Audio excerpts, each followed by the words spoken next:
So every entrepreneur experience is different, and today I have a good friend of mine, Jason Bonfante, with us.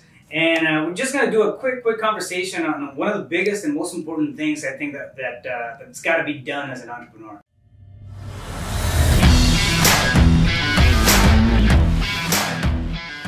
Think about bullet points, and what is one of the key things that you would tell somebody who's starting off as an entrepreneur out there?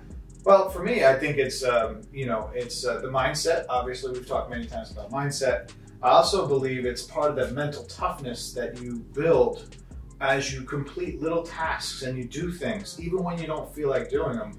You know, a lot of times people in life and people we look up to, you think they're always at the top of their game. Oh, they're always here, or you know, some entrepreneur or a public figure. They're always doing great things. However, what I've found over years is that these people have days where they don't feel like getting out of bed, or they don't feel like going to the gym, or they don't feel like, you know, going to work and doing tasks that they don't want to do.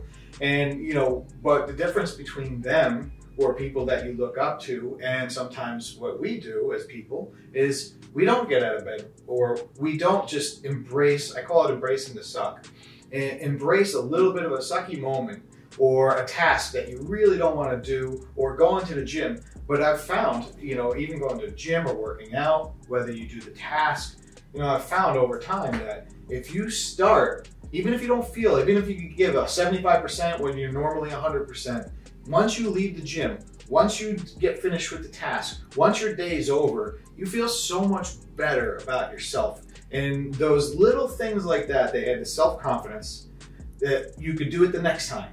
And then the next time after that. And before you know it, say there was a task in your business that you really don't enjoy doing.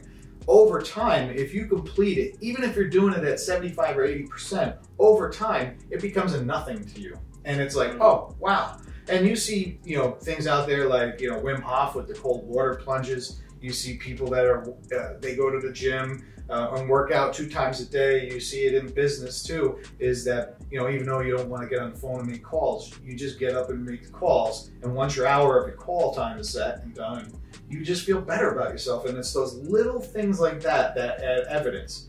And what happens is when we fall back and we don't do those things, guess what? It works against you. You start creating the evidence against yourself. Well, I can't do that. Oh, I didn't do that. Oh, I don't want to do that now. Oh, I'm just not going to do that. And, you know, it really is two ways it can go. You could create little evidences of success that add up to bigger successes, or you could create little evidences of failure and start beating yourself up and make it a massive failure.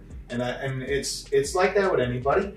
But, you know, and a lot of people like to see how everything is with public figures, and, you know, they're always so jubilant and happy and life is going great. Well, no, that's not true. I believe that everybody has to work at, you know, these things, and including people you look up to, or even family and friends. And, you know, it's just a natural thing. So if you just say to yourself, you know what, if I could do anything just for this 1 hour, I got to make my phone calls in my business. You make your phone calls for that hour. And even if you're not at the top of your game, but you complete it, and once you get past that hour, you're like, that wasn't so bad.